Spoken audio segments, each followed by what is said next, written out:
Welcome back to The Explainer. Today, we're going to completely dismantle a massive, universally accepted myth. For years, we've basically been sold this specific story.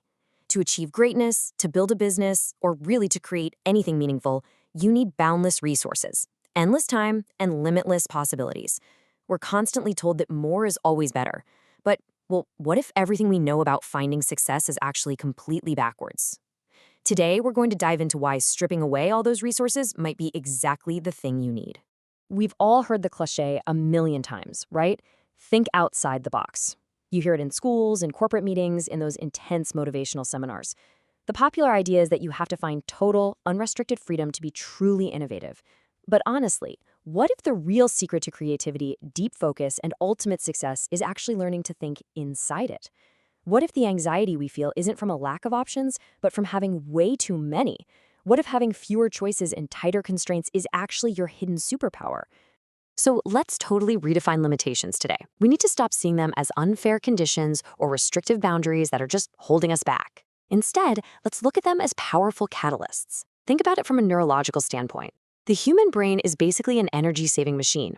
When everything is easy and resources are everywhere, your brain naturally takes the path of least resistance. It gets lazy. Limitations, though, they provide the exact necessary friction to force your brain out of its default mode. They literally force you to wake up, adapt, form new neural pathways, and actually grow. Okay, let's jump into Section 1, the freedom trap. This trap plays out in our lives every single day. There's this psychological principle called Parkinson's Law. It states that work expands to fill the time allotted for its completion. When someone has seemingly unlimited resources, say endless weeks to finish a project or boundless funding for a startup, they usually get careless. Action gets indefinitely delayed, and focus just vanishes because, well, there's no immediate threat to force action. Think of a student who thinks they have an entire semester to study. Procrastination naturally takes over. But compare that to the stark reality of limited resources. The student who has a massive exam tomorrow morning, they suddenly become highly resourceful. That strict boundary of time creates laser-like focus, urgent action, and a deeply creative approach to absorbing complex information. The constraint didn't ruin their study session, it activated it. And this dynamic perfectly illustrates decision fatigue. Imagine sitting down at a restaurant. A simple menu with just 3 expertly crafted items leads to an easy choice, immediate action, and clarity. You order, you eat, you're happy. But what happens when you get an overwhelming menu with over 100 items? That abundance triggers cognitive overload. You get confused, your brain gets fatigued, and it just leads to a frustrating delay. Having endless free time and zero boundaries creates chaos instead of progress, simply because your brain is spending all its energy just trying to decide where to start. Think of human focus like a river. A river is a powerful rushing force capable of carving through solid rock only because it flows tightly inside geographical boundaries. Without those steep banks, the water just spreads everywhere and becomes a shallow, stagnant puddle. Your daily focus works the exact same way. Which brings us to Section 2. Your brain needs resistance. The mind is, biologically and psychologically, exactly like a muscle. It thrives on adaptation. Just like lifting the exact same light weights at the gym every day will never build new physical strength, living a life of total comfort and zero friction actively weakens your mind's ability to adapt.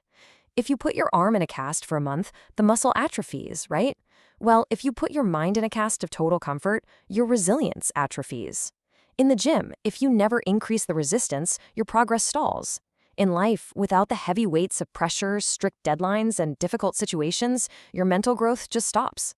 Because of this biological reality, when unexpected problems inevitably pop up, and they absolutely always do, taking the easy path trains you to quit quickly. Your ambition gets softened by a steady diet of comfort, making minor inconveniences feel like massive, impossible roadblocks. But actively embracing the path of discomfort, that completely flips the script.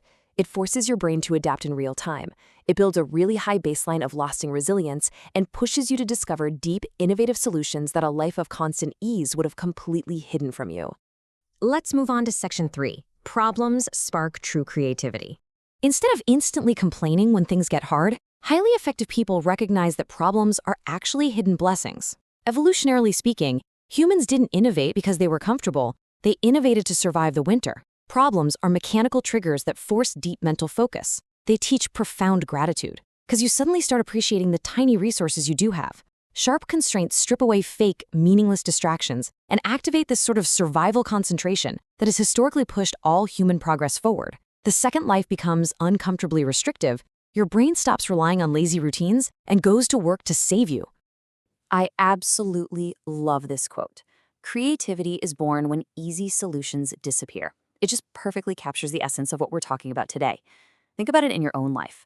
Whether you're learning a new language using free online videos and sheer daily consistency instead of some expensive classroom, or you're a founder trying to launch a global business from a tiny, cramped bedroom, true creativity only shows up when the easy way out is completely gone. When you literally can't throw money at a problem, you're forced to throw intellect, grit, and imagination at it instead. All right, section 4, the small beginnings advantage. So many of us fall into the trap of analysis paralysis. We wait for the perfect conditions to feel ready. We think we need the perfect recording studio, the flawless 50-page business plan, or endless venture capital before we can make a single move. But true progress just doesn't work like that. You gotta start imperfectly, using whatever small, messy, and inadequate resources you currently have lying around. That raw, imperfect start is exactly what gives you the second crucial piece, real-world experience. And it's only through that gritty, unpolished experience that you eventually build genuine confidence. It's a fundamental truth of human psychology, guys. Confidence comes after action, never before it. Action matters infinitely more than perfection. Seriously, stop comparing your messy, underfunded Chapter 1 to someone else's highly polished Chapter 20. The reality is, the people who start with the absolute smallest resources are usually the ones forced to develop the strongest discipline and the biggest, most disruptive ideas. They learn how to do a lot with a little, which makes them absolutely unstoppable when they finally do get more resources. You don't need perfect conditions to launch your idea, you just need enough courage to embrace your limitations and take that very first step. And that brings us to our final section. Section 5, pressure reveals true strength. Nature actually gives us the best visual for this concept. A butterfly struggles intensely while leaving its cocoon. To anyone watching, it looks painful, like a terrible problem that needs to be fixed. But that exact grueling physical struggle is the required biological mechanism to push fluid from the butterfly's body into its wings so it can eventually fly. If you try to help the butterfly by cutting the cocoon open, it emerges with shriveled wings and is grounded forever. Just like diamonds need intense, crushing pressure deep within the earth to form, you need pressure to reveal your hidden potential. The pressure you're facing right now isn't breaking you, it's shaping you. When life gets incredibly tough and constraints close in, you're faced with a stark choice between two mindsets. The first is victim thinking. You ask, why is this happening to me? You focus entirely on the pain of the restriction, you surrender your control, you get bitter, and naturally, you give up quickly. But the alternative is growth thinking. Instead of complaining, you ask, what can this teach me? You shift your focus inward and actively search for the hidden lesson inside the limitation. By doing that, you learn to control your emotions, adapt to the chaos, and become incredibly resilient no matter what resources are taken away from you. So I'm going to leave you with one incredibly powerful question to ask yourself the next time you face a severe limitation, a tight deadline, or a seemingly impossible constraint. Ask yourself, what strength is this pressure trying to build inside me? Seriously, write that down, because the next time you feel totally boxed in, remember that the pressure isn't there to destroy you. It's the exact tool required to unlock a stronger, wiser, and far more creative version of yourself. Thank you so much for joining me on this explainer, and I hope it completely changes how you view the obstacles standing in your path. See you next time.